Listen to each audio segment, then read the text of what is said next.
I done heard time and time again that you cannot grow in your comfort zone. You need to expand, you gotta push your limits, you gotta see what's out there, you gotta explore the world. And I just wanna make a clear distinction between comfort and familiarity. Because with comfort, there's this assumption or this implication that if you're in your comfort zone, that means you're safe, you're cozy, everything is stable, and you're good. And you don't have to move from that zone because all your needs are met. Yet, sometimes your comfort just stems from familiarity. And oftentimes, I've found where I would be familiar with X, Y, and Z, this, that, and the third.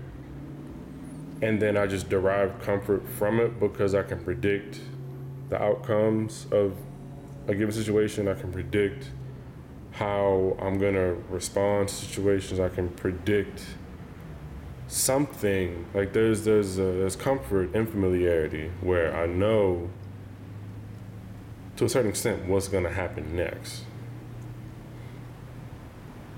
Now with familiarity, that's not always being comfy and cozy and stable.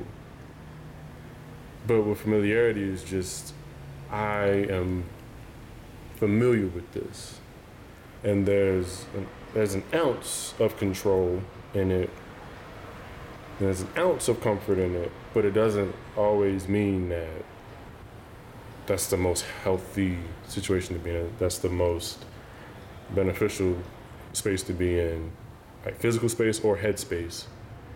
Because I can very well be in a physical location and still be miles away mentally. So when I consider that distinction between comfort and familiarity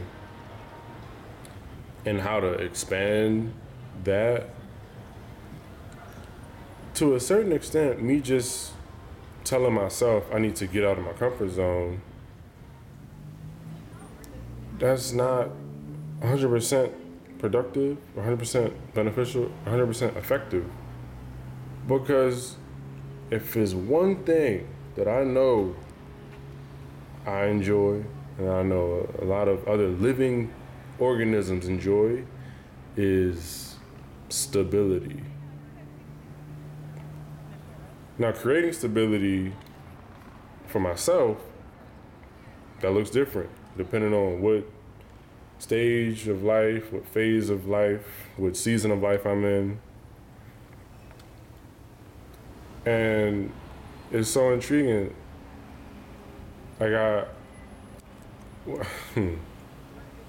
It's funny how I like connect myself to water. Like there's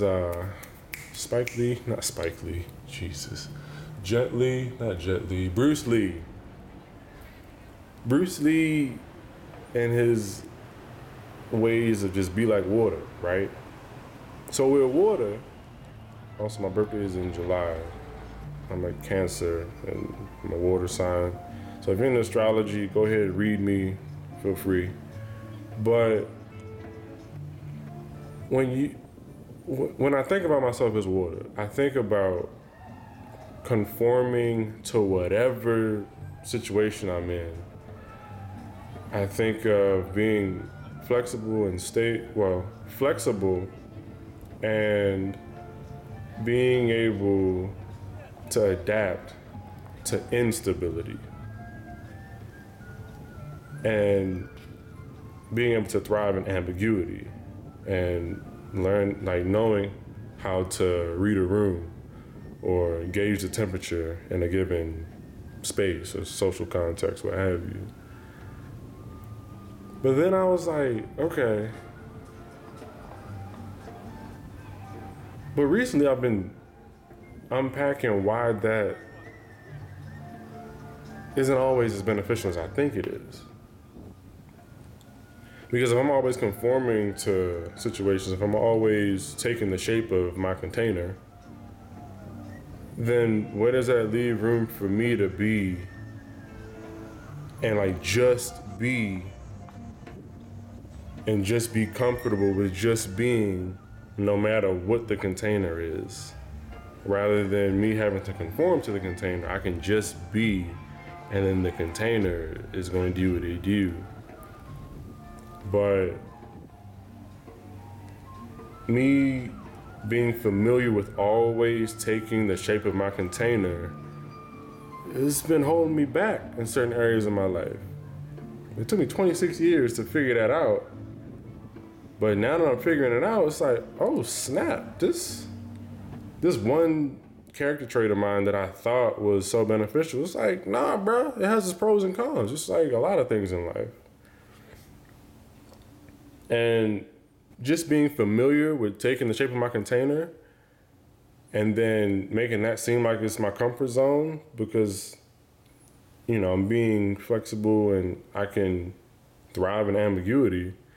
It's like, but just because you feel comfortable with it doesn't mean it's going to serve you all the time in the best way possible.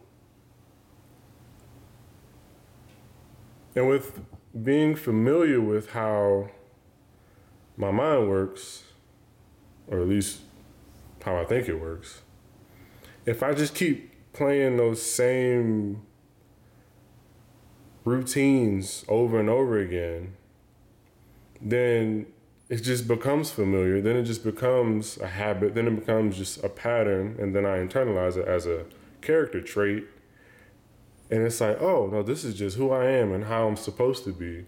It's like, nah, bro, you got some choice. You can take the shape of the container, or you can be like, but no, though. I'm just not. I'm not going to fit. And that's cool. I don't have to fit.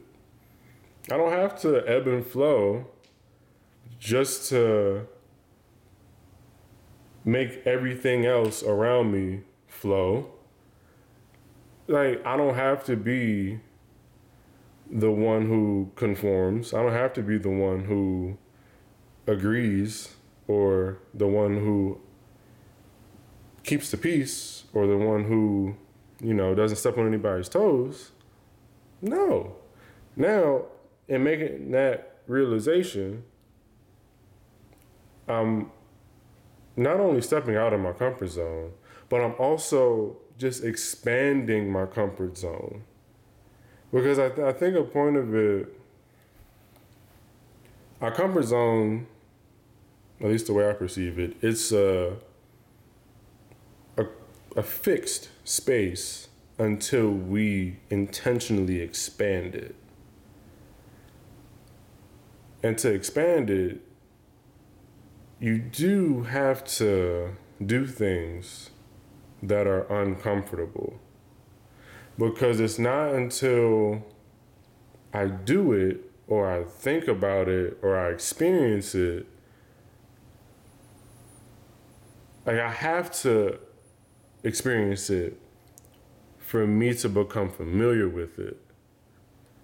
So like the more experiences, the more situations, the more deliberate actions, the more deliberate shifts in thought patterns that I do, that means I'm familiarizing myself with things that are beyond my comfort zone. I'm looking for things that I don't know about. I'm looking to learn from other people. I'm looking to learn about things that in the past I had taken for granted, or in the past I would have never even considered thinking about, or things that I already thought I understood to be true, but now I'm questioning my own biases and I'm questioning the things that I held so near and dear, or things that my parents told me, or things that I've heard other family members talk about, or things that I've seen my friends do. Like the key point with expanding my comfort zone and getting comfortable with being uncomfortable is just making sure that my comfort does not slip into complacency, and making sure that my comfort also doesn't set a bad example for other people who are looking and checking up on what I'm doing. Whether I realize it or not, I'm being watched. Anybody who knows me or doesn't know me, I'm being watched by somebody. Somebody who sees my life from the outside looking in. They see how I'm moving. So if I'm always operating from I'm only going to do what's familiar and I'm only going to do what's comfortable, then I'm operating in a limited capacity. And then if I'm operating in limited capacity, then I'm not encouraging other people to expand their own capacities either. And then if I'm just being comfy, and then other people see that and be like, oh, well, I can be comfy as well. And I'll just be here. Multiply that times 10,000 people. It's like, bruh,